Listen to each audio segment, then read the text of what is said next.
Alright guys, I guess I jumped the gun a little bit on Smackdown. What I do is I tend to watch it early on Friday because it's usually already aired in other countries, the international version of Smackdown, so I try to go ahead and watch that so I can get my review up earlier, and it's usually the same thing we get here. So this week, me and a lot of other people who watch it early saw this WrestleMania clip show, and we kind of thought that was it. It's probably what we're going to get here too, but it wasn't. So everybody else gets this WrestleMania clip show with matches from different Manias, and we actually did get a Smackdown with 2 matches. It wasn't much better, but it was a show, so I felt I should go ahead and do a review of it. I did think that something like this might happen, so I was watching the Dragon Gate pay-per-view. I said Smackdown's going to come on, I'm going to DVR it just in case. And then during intermission from the Dragon Gate pay-per-view, I was like, let me check this out. Sure enough, it was the show. So luckily I did record it so I can do the review for March 30th, 2012. For the live show, it's Stryker and Josh Matthews on commentary. For the matches, they start off with Zack Ryder. He comes out and he does one of those small promos they show while he's walking to the ring. He talks about how he's happy because of Eve, and she's the reason that Team Teddy's going to win at Mania. This guy does not have a clue. Then we get Zack Ryder versus Drew McIntyre. Ryder wins with a Rough Rider. I thought this was okay. It was a pretty good match. I would have preferred Drew McIntyre go over here, but it's fine either way. So Ryder got the win. They show a Lord Tensai promo, and then we see Cole and Lawler at Fan Access. A lot of this tonight. The Taker Triple H video package. Cole and Lawler say that there's going to be a WrestleMania pre-show at 6:30 on WWE.com and YouTube for anybody interested in that. It's probably just going to be a bunch of promos and stuff we've already seen on Raw and SmackDown. They show some more Fan Access with the wrestlers signing autographs, and it shows Edge there signing autographs, and he has short hair now. Punk Jericho video package.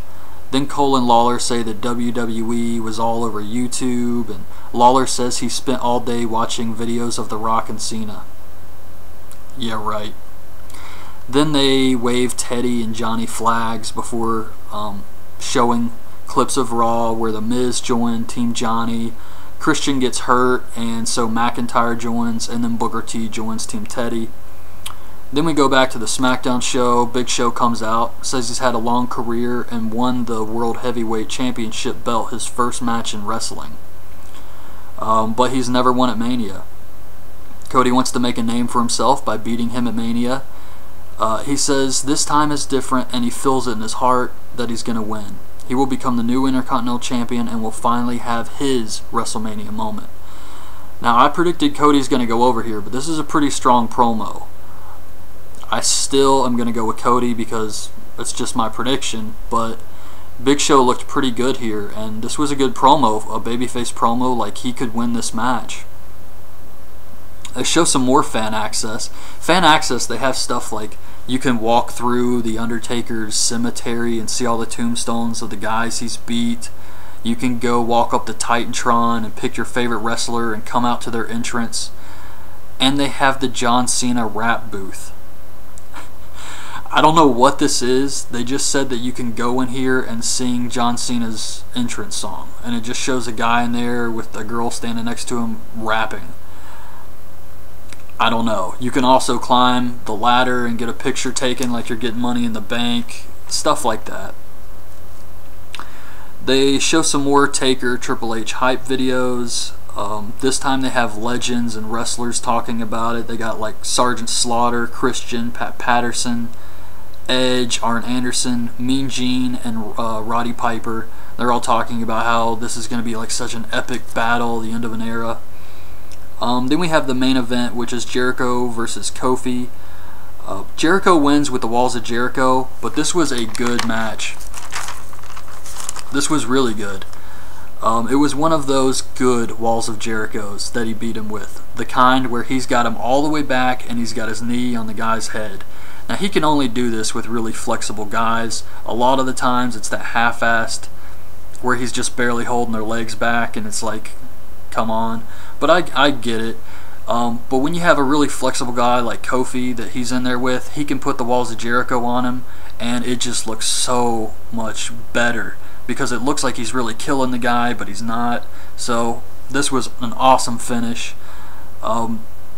This was probably a match to get Jericho one last time out there to kind of get rid of any more ring rust he may have, so that when he goes out at Mania, because people have a lot of expectations for him against Punk, and this is him just getting one more time to get rid of some of that last ring rust and just go out there at Mania and have a killer match. There's a lot of matches at Mania that people have high expectations for. I don't think The Rock and Cena is going to live up to people's expectations no matter what those two guys do out there. But the final thing they show is the Rock-Cena confrontation for Monday Night Raw. This was actually so good, I watched it again. I watched the Cena promo because he was just really awesome, and then The Rock's answer about why he needs this win too. Great promo from Raw. And that was it. That was the show this week. They still didn't do the DX thing where they came out, Jinder Mahal cuts a promo, and Shawn super kicks him, Triple H pedigrees him. They steal his little red hat, and Shawn runs around with it, and then Shawn says, "I'm still better than you," and Triple H chases him away. Because that's what happened for the live crowd. But they still didn't show that on TV. But still, we did get a Smackdown. We got a couple matches, and it showed some fan access stuff, and really just a promo show to build up Mania. But it was okay, I guess. I mean, it's definitely not a Smackdown, so I'm not going to look at it like it is, because it definitely wasn't a regular Smackdown show. This was kind of just a WrestleMania hype thing. This is a pre-show.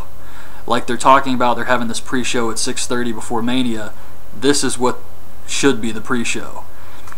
So I'm still disappointed we didn't get a full-fledged Smackdown this week with Daniel Bryan and Sheamus and all these guys, but I guess it was okay for what it was. So that was it. I just felt I would go ahead and do a video because technically there was a Smackdown that aired here. So I hope you guys liked it, and now I'm back to finishing Ring of Honor so that I can get that review up. So thanks for watching.